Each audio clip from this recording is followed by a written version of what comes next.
Buongiorno cari amici, benvenuti anche oggi nel canale vostro Marietto Veneziano. Oggi ho incontrato di nuovo al Dante, sì, e stavo girando, bigalonando in moto quando vedo uno in piazza che sbraccia come una cavalletta.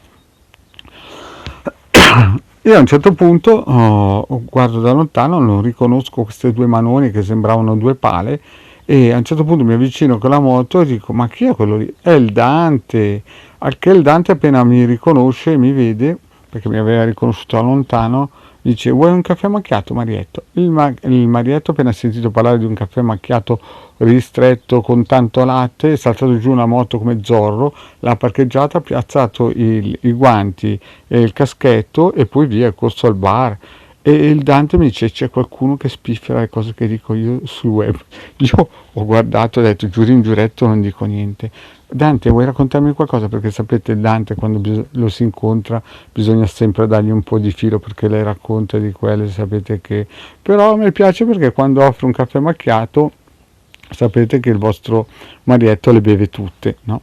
E morale della favola, ma però mi sono dimenticato di dirvi che prima di iniziare questa soffiata che mi ha dato il Dante, che è una soffiata bella stagionata di più di 25 anni fa, il vostro Marietto vi chiede di iscrivervi al canale di De Gara Marietto Veneziano e di venirlo a trovare nei gruppi Facebook e anche in Telegram dove alle 20:30 tiene un percorso esoterico con il De Garda e coadiuvato da Milas. Ecco, bene, iniziamo questo racconto, però io vi dico, se incontrate il Dante sul Face, io non vi conosco, qui lo dico e qui lo nego. Allora, mi ha raccontato questa storia qua, roba da non credere, ed è successa 25-26 anni fa, quando ha comprato il letto per il suo bimbo, perché sapete il Dante ha avuto due bambini, no? E questo ve lo dico però è un'esclusiva mondiale. E cosa è successo? È successo che quando è andato nel negozio per comprare il lettino e tutta l'attrezzatura, cosa è successo al Dante? Sapete che è sempre un po' un birichino e le spara un po' a fuoco d'artificio, no? Gli ha detto a quello che come si dice, gli ha venduto il prodotto, cioè il lettino, che la casa dove era gliel'aveva regalata a un suo parente, al che gli ha detto così tanto per, no? Però cosa è successo? Dopo un po' di tempo, quando lui stava per montare il lettino per il bambino che stava arrivando, si spacca la testa del letto, mi ha raccontato il Dante, al che torna giù e dice al marito, perché i padroni, mi ha detto il Dante, era il marito e la moglie di questo negozio, gli dice il Dante a questo signore, senta, si è rotto il letto, la testa del letto mentre stavo mettendo la rotellina dentro pressione, mi si è rotto il legno. E mi ha raccontato il Dante, ma sapete che il Dante quando le racconta bisogna sempre avere il giubbetto antiproiettili perché le spara, se vi prende di rimbalzo un suo racconto siete rovinati.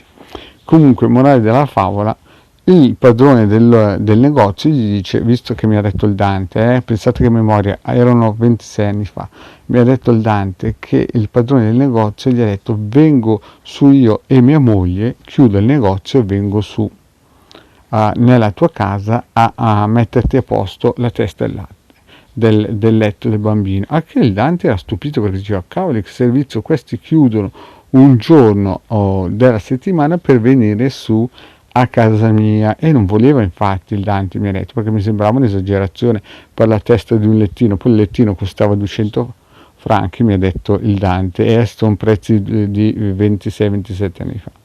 Morale della favola, il Dante si era dimenticato di aver detto questa battuta che la casa gliel'aveva regalato un suo parente. Morale della favola, arrivano su marito e moglie, si presentano a casa con la testa del letto in un giorno lavorativo, quindi avevano chiuso il negozio.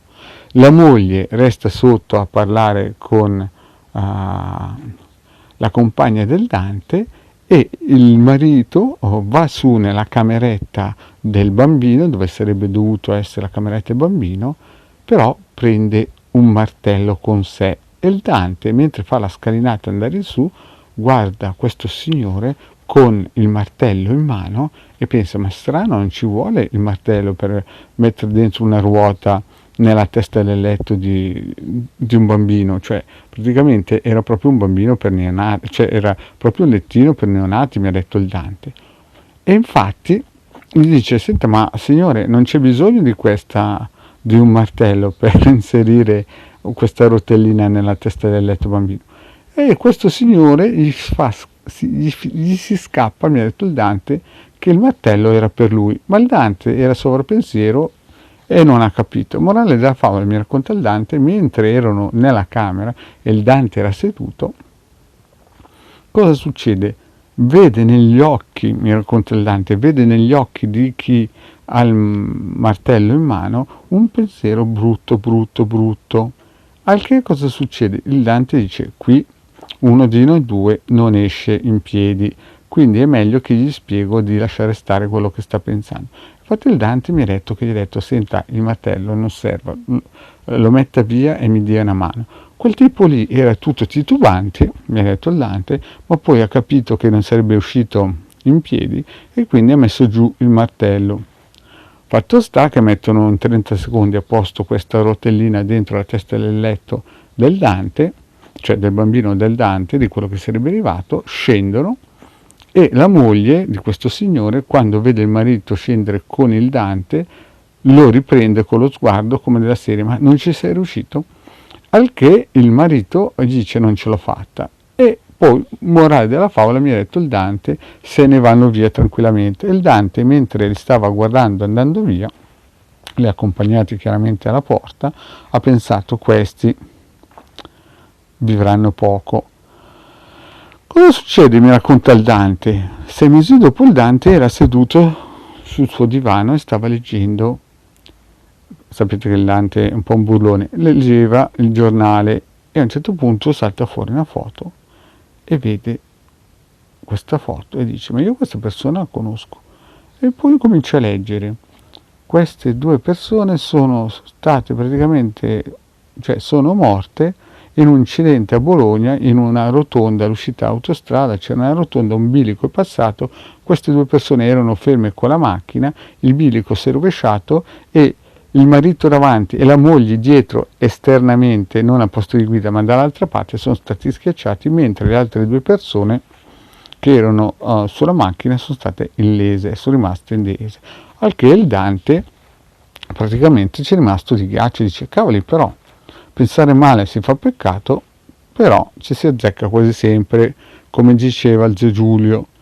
E il Dante insegnava pure informatica e lo raccontava nelle classi. Quando finiva insegnava informatica agli adulti e per finire, sapete, per allungare il brodino del tempo della lezione, raccontava sempre questa storia che sembrava quasi una favola. Secondo me è una favola, non è vero, eh? E infatti i suoi studenti ogni tanto gli dicevano: ma scusa, nel bilico c'erano dentro le teste del letto di tuo figlio Dante? E il Dante non riusciva a capire la battuta fine. Morale della favola: nasce il secondo figlio. E il Dante va nel negozio dove praticamente ormai quei due lì non c'erano più e racconta la stessa storia alla tipa che è venuta dopo, che infatti non conosceva i vecchi padroni, no? Era una ragazzina, anche la ragazzina ha pensato che questo qui voleva praticamente portare un ricatto, no? E dopo qualche settimana il Dante va a riprendere in questo negozio quello che aveva ordinato, così mi racconta il Dante. Però c'era un altro signore, mi dice il Dante. Anche il Dante chiede uno sconto, la signora si volta verso quest'altro signore che il Dante pensava fosse un cliente e gli dice: hai visto? Mi ha chiesto il pizzo. Il Dante allora la guarda e pensa: ma questo mi avrà scambiato per un sarto, no? Invece il Dante poi ha capito che era un poliziotto in borghese e mentre lui stava come si suol dire, andando via il Dante, perché questo signore infatti ha difeso il Dante, ha detto: no, lui ti ha chiesto solo uno sconto e non ti ha chiesto il pizzo, mi ha detto, no? Mentre il Dante stava uscendo, no, dalla porta, il tipo, questo giovane, si è messo proprio nell'arcata della porta, guarda il Dante e gli dice: quei due gerenti di prima li hai uccisi tu perché sei un mago nero. Al che il Dante si è voltato e dice: ma scusa, io sono un cristiano evangelico, e poi se n'è andato. E questo è il racconto del Dante. Sapete che il Dante, quando le racconta, ci vuole proprio come si suol dire, il giubbetto in proiettili. Però sapete, quando offre un macchiato, il vostro marietto apre le orecchie come il topo Gigio. Alla fine il macchiato è finito, io ho detto, senti Dante, io non ho mica tanto tempo per sentire queste cose qui, né? Io mica ci credo, comunque io non so chi va a raccontare in giro per il web le cose che dici tu, però io dico giuro in giuretto certe cose non le ripeto. Bene cari amici, il macchiato è finito, il vostro Marietto vi saluta e vi chiede di iscrivervi al canale di Degale Marietto Veneziano, e se incontrate il Dante io non c'entro.